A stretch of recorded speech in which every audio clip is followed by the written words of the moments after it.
ಸಂವಿಧಾನಕ್ಕೆ ಮೊದಲನೇ ತಿದ್ದುಪಡಿ ಮಾಡಿದವರು ಯಾರು ಅಂತಂದ್ರೆ ಜವಾಹರ್ಲಾಲ್ ನೆಹರು.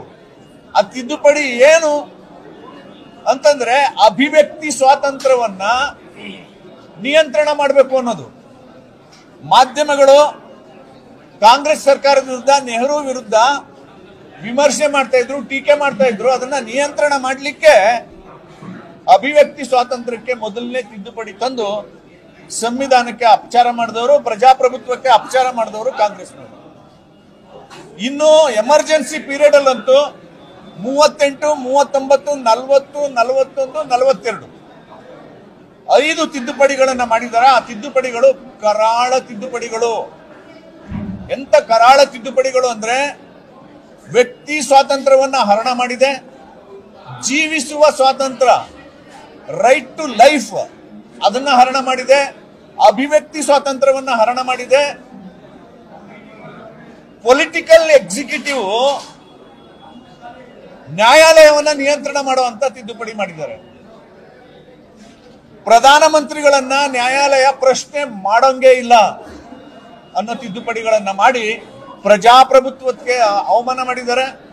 ಸಂವಿಧಾನವನ್ನ ಸಸ್ಪೆಂಡ್ ಮಾಡಿ ಅವಮಾನ ಮಾಡಿದ್ದಾರೆ.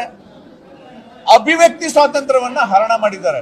21 ತಿಂಗಳುಗಳ ಕಾಲ ಸಂವಿಧಾನವನ್ನೇ ಸಸ್ಪೆಂಡ್ ಮಾಡಿದಂತ ಕಾಂಗ್ರೆಸ್ ಇವತ್ತು ಪ್ರಜಾಪ್ರಭುತ್ವದ ಬಗ್ಗೆ, ಸಂವಿಧಾನದ ಬಗ್ಗೆ ಮಾತಾಡ್ತಾ ಇದ್ದಾರೆ. ಇದಿಷ್ಟು ಸತ್ಯಗಳನ್ನ ಬಿಡಿಸಿ ಬಿಡಿಸಿ ಜನರ ಮುಂದೆ ಹೇಳ್ತಾ ಇದ್ದೀವಿ. ಈಗ 3ನೇ ಹಂತದ ಕಾರ್ಯಕ್ರಮಕ್ಕೆ ನಾವು ಬಂದಿದ್ದೀವಿ. ಅದೇನು ಅಂತಂದ್ರೆ ಜನವರಿ 26ಕ್ಕೆ ಒಂದು ಹಂತದ ಈ ಸಂವಿಧಾನ ಸನ್ಮಾನ ಅಭಿಯಾನ ಮುಕ್ತಾಯ ಆಗ್ತಾ ಇದೆ. ಅಷ್ಟರೊಳಗಡೆ ಜನವರಿ 25ನೇ ತಾರೀಕು ಒಳಗಡೆ ಭೀಮ ಸಂಗಮ ಅಂತ ಒಂದು ಕಾರ್ಯಕ್ರಮ ಮಾಡ್ತಾ ಇದ್ದೀವಿ. ನಮ್ಮ ಎಲ್ಲಾ ಶಾಸಕರು, ಸಂಸದರು, ವಿಧಾನ ಪರಿಷತ್ ಸದಸ್ಯರು ಇವರೆಲ್ಲರೂ ಇವ್ರ ಮನೆಯಲ್ಲಿ ಒಂದು ಭೀಮ ಸಂಗಮ ಮಾಡಬೇಕು. ಇವ್ರ ಮನೆಗೆ SC, ST, OBC ಬಂಧುಗಳನ್ನ ಕರೆದು ಅವ್ರನ್ನ ಗೌರವಿಸಬೇಕು, ಸನ್ಮಾನ ಮಾಡಬೇಕು. ಅಲ್ಲಿ ಸಂವಿಧಾನಕ್ಕೆ ಗೌರವ ಕೊಟ್ಟಿದ್ದು ಯಾರು, ಸಂವಿಧಾನಕ್ಕೆ ಅವಮಾನ ಮಾಡಿದ್ದು ಯಾರು ಅಂತ ನಾವು ಜನರಿಗೆ ತಿಳಿಸುವಂತ ಕೆಲಸವನ್ನ ಮಾಡ್ತಾ ಇದ್ದೀವಿ. ಇದು ಮೊದಲನೇ ಕಾರ್ಯಕ್ರಮ.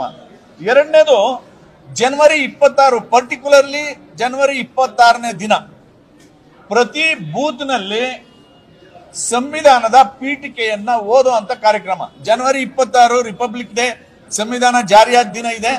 ಅದು ಅಧಿಕೃತವಾಗಿ ಸರ್ಕಾರಿ ಕಾರ್ಯಕ್ರಮ ಇದೆ.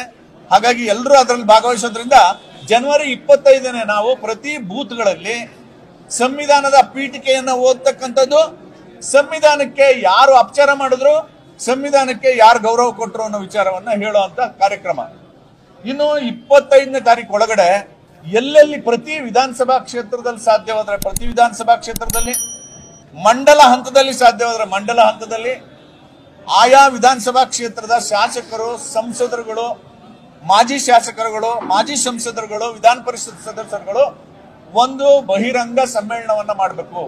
ಆ ಬಹಿರಂಗ ಸಮ್ಮೇಳನವನ್ನ ಸಾಧ್ಯವಾದಷ್ಟು SC, STಗಳ ಜನನಿಬಿಡ ಪ್ರದೇಶದಲ್ಲಿ ಮಾಡಬೇಕು ಅಂತ ಈ 3 ತೀರ್ಮಾನಗಳನ್ನ ಮಾಡಿದ್ದೀವಿ. ಬಂಧುಗಳೇ, ಇದರ ಉದ್ದೇಶ ಏನು ಅಂದ್ರೆ ಸುಳ್ಳು ಊರೆಲ್ಲ ಸುತ್ತಾ ಇದೆಯಲ್ಲ, ಸತ್ಯ ಮನೆಯಿಂದ ಆಚೆ ಬಂದು ಇವತ್ತು ಜನರ ಮುಂದೆ ಹೇಳಲಿಕ್ಕೆ ಹಾಕೊಂಡಿರ್ತಕ್ಕಂಥ ಅಭಿಯಾನ.